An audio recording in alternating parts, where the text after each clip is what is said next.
जय श्री राम मेरे मीन राशि के प्यारे जातक जातिका, मैं हूं आपके साथ आपका अपना डॉक्टर राज मिश्रा। तो आखिर नवंबर का महीना आपके लिए कैसे व्यतीत होगा, ये बहुत इंपॉर्टेंट प्रश्न है और मैं विस्तार से उस पर जानकारी देने जा रहा हूं, क्योंकि आपकी राशि स्वामी जो बृहस्पति हैं वो वक्री हो रहे हैं, वो वक्री हो गए हैं ऑलरेडी। आपके सेकंड हाउस से भी उनका प्रभावित करने का योग है।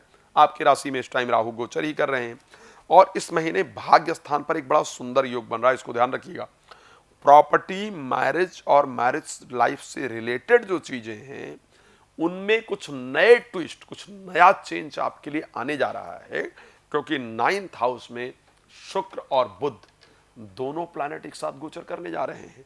इवन शुक्र तो आपके 10th हाउस में भी आएंगे, तो इस पर एक विस्तार से चर्चा करेंगे। लेकिन सबसे पहले एक सूचना आपको देना चाहता हूं।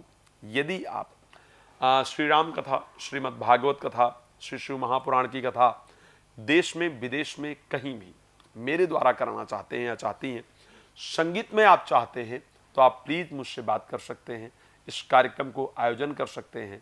भगवान आपके जीवन को सुखमय रखे, ये मेरी शुभकामना आपके लिए इस राशिफल के अंतर्गत है।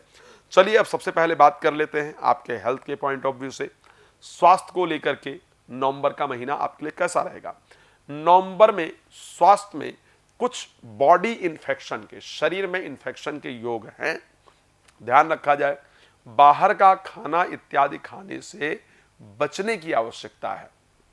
अगर इसका ध्यान रखा जाएगा तो निश्चित रूप से स्वास्थ्य को लेकर के जो परिस्थिति हैं वो आपके लिए अनुकूल रहेंगी। स्वास्थ्य को लेकर के आपकी परिस्थिति अच्छी रहेगी। कुल मिलाकर के अगर हेल्थ के पॉइंट ऑफ व्यू से मैं बात करूं तो मैं पिछले महीने की अपेक्षा इस महीने आपके स्वास्थ्य को अच्छा देख पा रहा हूं, उसमें दिक्कत नहीं है। दूसरी चीज अगर मैं बात करता हूं, आखिर आर्थिक परिस्थिति क्या रहेगी, धन को लेकर के पोजीशन क्या रहेगी, तो एक बात बताना चाहता हूं, इस महीने इन्वेस्टमेंट करने का समय है। ध्यान रखिएगा, इन्वेस्टमेंट करने से एक अच्छा लाभ मिलेगा और वो इन्वेस्टमेंट भी प्रॉपर्टी में किया जाए तो ज़्यादा फायदा है। जमीन से रिलेटेड, प्रॉपर्टी से रिलेटेड जो इन्वेस्टमेंट है, गाड़ियों में इन्वेस्टमेंट या ज्वेलरी में इन्वेस्टमेंट आपके लिए ज़्यादा फायदा करेगा। उससे आपको धन की अच्छी खासी वृद्धि देखने को मिलेगी। धन जमा करने का ये महीना अच्छा होगा, लेकिन ध्यान रखिएगा, शेयर मार्केट में पैसा लगाना, लॉटरी, सट्टा, जुआ में पैसा लगाना बहुत खतरनाक होगा। किसी को कर्ज पर, ब्याज पर पैसा देना भी बहुत जरूरी ना हो तो नुकसानदायक होगा। यहां पर नुकसान का योग दिख रहा है, उसमें आपको सावधान रहने की आवश्यकता है।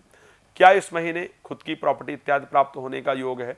डेफिनेटली इस महीने के अंतर्गत आपकी खुद की प्रॉपर्टी इत्यादि प्राप्त होने का योग दिख रहा है।